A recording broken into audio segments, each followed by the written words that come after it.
Assalamualaikum warahmatullahi wabarakatuh. Sore ini saya akan membawakan kultum yang bertema lalat dan semut. Alkisah, suatu ketika di depan sebuah rumah terdapat sebuah tong sampah yang terbuka. Gerombolan lalat nampak terbang berpesta di atas tong sampah tersebut. Ada seekor lalat yang melihat pintu rumah terbuka lebar. Lalat itu langsung menuju sebuah meja makan yang penuh makanan lezat. "Saya bosan dengan sampah-sampah itu," kata si lalat. "Ini soalnya menikmati makanan segar," katanya. Setelah kenyang, si lalat bergegas ingin keluar dan terbang menuju pintu kaca saat dia masuk tadi. Namun ternyata pintu itu telah tertutup rapat. Si lalat hinggap saat di pintu kaca itu, memandangi kawan-kawannya yang melambaikan tangannya seolah meminta agar dia bisa bergabung kembali dengan mereka. Si lalat pun terbang di sekitar kaca, sekali melomba dan menerjang kaca itu. Dengan tak kenal menyerah, si lalat mencoba keluar dari pintu kaca, lalu itu merayap mengelilingi kaca dari atas ke bawah, dari kiri ke kanan, bolak-balik. Demikian terus berulang-ulang hingga akhirnya nampak lalat itu terkurai. Tak jauh dari tempat itu nampak serombongan semut merah yang sedang mencari makan. Dan ketika menjumpai lalat yang tak berdaya itu, serentak mereka mengerumuni dan beramai-ramai menggigit tubuh lalat itu hingga mati.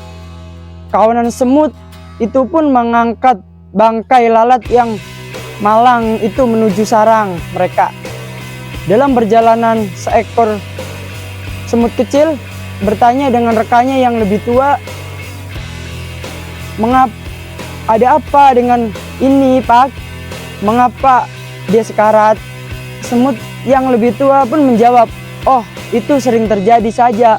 Lalat yang mati sia-sia seperti ini sebenarnya mereka ini sudah berusaha. Dia sungguh-sungguh telah berjuang keras berusaha keluar dari pintu kaca.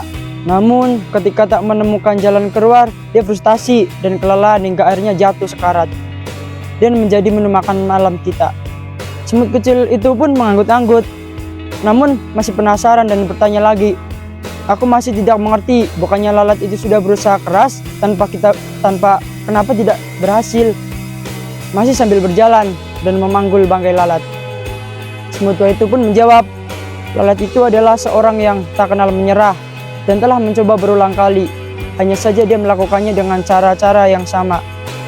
Semut itu pun memerintahkan rekan-rekannya untuk berhenti sejenak.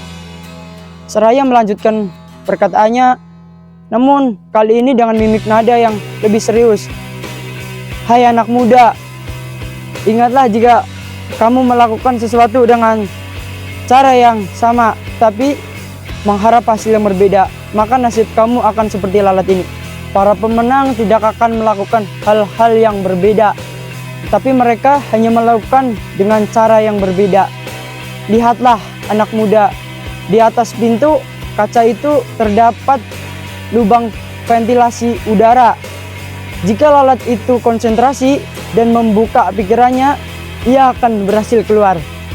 Pemirsa, dari cerita tersebut tidak dapat melakukan evaluasi pada diri sendiri apa yang menyebabkan kegagalan atau faktor hidup Anda berjalan di tempat atau tanpa kemajuan. Kenalilah sumber masalah yang mampu merinci faktor kegagalan, maka semakin tajam Anda mencari solusi yang pastinya dengan cara berbeda. Nah sobat, semoga dari kisah lalat dan semut dapat menginspirasi sobat semua. Terima kasih. Wassalamualaikum warahmatullahi wabarakatuh.